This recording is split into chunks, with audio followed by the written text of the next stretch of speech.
Hello hi welcome to our YouTube channel Vishnu Eshwar vlogs.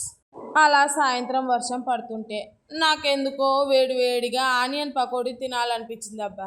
ఇక మనం ఊరుకుంటామా? ముందుగా 3 ఉల్లిగడ్డలు, ఒక పచ్చిమిరపకాయ అలా సన్నగా స్లైడ్ లాగా చేసుకోండి అబ్బా, సన్నగా.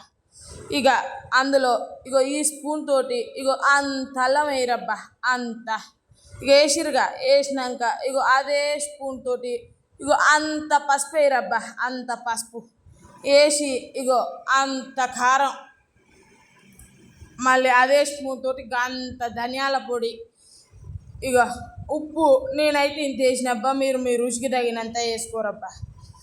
ఇక ఈ గ్యాప్ల కరివేపాకు కడుక్కొచ్చిన అది కూడా వేసినబ్బా. ఆనియన్ పకోడీలో కరివేపాకు వేస్తే సూపర్ ఉంటుంది అబ్బా టేస్ట్. ఇప్పుడు నేను చెప్పినట్టు అన్ని ఇంగ్రీడియంట్స్ వేయి మీ ఫ్యామిలీ మెంబర్స్ అంతా మిమ్మల్ని మెచ్చుకోవడం కంపల్సరీ అబ్బా.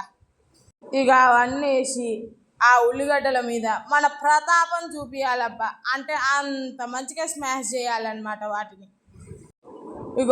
అట్లా అట్లా చేసినాక ఇట్లా అయిద్దబ్బా. వాటర్ మంచిగా స్మాష్ చేసినాక వాటర్ వదిలేస్తుంది.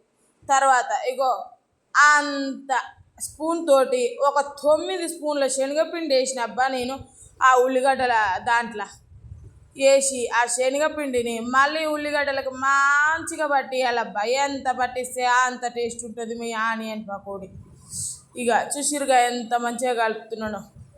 ఇక నేనైతే సుక్క వాటర్ వేయలేదబ్బా, ఆ ఉల్లిగడ్డల్ని స్మాష్ చేసి నుంచి వచ్చిన వాటరే. అట్లా కలిపినాక ఇట్లా అయితే అబ్బా మంచిగా కలిపితే దాన్ని పక్కన పెట్టి చేయి కడుక్కొని వస్తారికే నూనె పొయ్యి మీద పెడితే చూసిర్రా అట్లా మసలాలబ్బా. మసలంగానే అట్లా వేసుకోరబ్బా పకోడీలు. ఏ మాటకు ఆ మాట, పకోడీలు వేయడం కూడా ఒక ఆటే అబ్బా.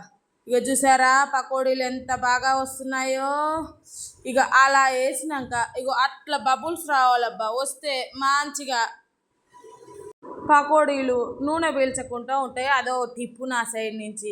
అలా గోల్డెన్ కలర్ రాగానే తీస్తే మీరు లైవ్లో లేరు కానీ అబ్బా బయట క్రిస్పీగా లోపల సాఫ్ట్గా సూపర్ ఉన్నాయి అబ్బా టేస్ట్. ఎందుకు లేటు, మీరు కూడా మీ ఇంట్లో వేసుకొని నేను చూపించినట్టు ఉల్లిగడ్డ పకోడీ చేసి కుమ్మేసేయండి.